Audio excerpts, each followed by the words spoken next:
California is opposing the destruction of net neutrality by creating their own bill that would effectively bring back the old regulations and then some.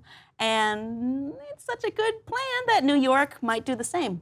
Yes, I think that this is the perfect melding of East Coast, West Coast, putting that old rap battle aside and coming together for net neutrality. Okay, I think the rap battle is over. I thought you were going to say, us coastal elites are banding together to approach Ajit Pai. No, I went a little old school with it. Okay, I like that better, actually.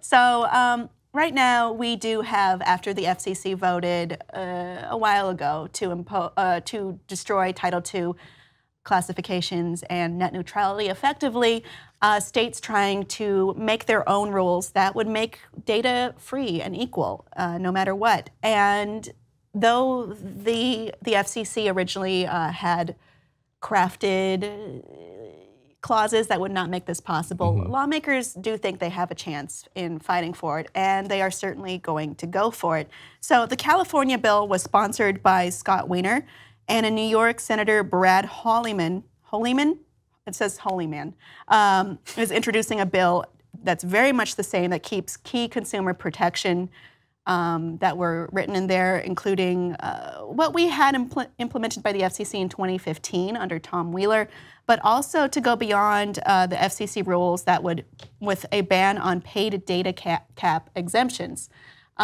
which I think is absolutely the right thing to do. Yes. I don't think we're asking too much and being too greedy in this. I think that the internet at this point is considered, I would consider it almost a utility. Yes. And how much we need it and how useful it is for our daily lives. Especially our economy now. There's so much of the internet now that is strictly e-commerce.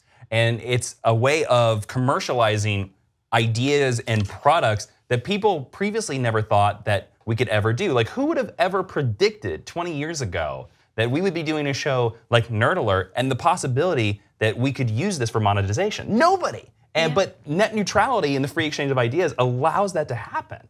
I mean, it's key for the free exchange of ideas, and to put those blocks up would absolutely not only slow down innovation, but slow down creativity and slow down commerce, which most people would be on board for. Net neutrality is something that isn't a partisan issue. It's supported by conservatives and liberals who are voters, not necessarily politicians who are being paid off. I'm sorry. Not necessarily politicians that are being paid off by different telecom lobbies. I mean, it's transparently bad to me. I bring this up every time, that this is so in the favor of large telecom corporations. Even small telecoms can't compete with this. And I just don't see a logical sense from any kind of governmental or consumer perspective to do this besides pure, unfiltered greed. And that's why it's a brilliant thing about our government is that the states in a lot of ways are very independent. And for them to go against the FCC, to go against the federals, like, you can do whatever you want in the country, but in our borders, we're net neutral. I think that's brilliant, and I hope that many more states jump on the bandwagon and follow California and New York into, I would love it if all 50 states actually passed this. Would try it. Yeah. I mean, it's a lot. It's a significant chunk of the population under what the senators released. That would be about 1/5 of the nation's population, which is crazy to think of in just those 2 states.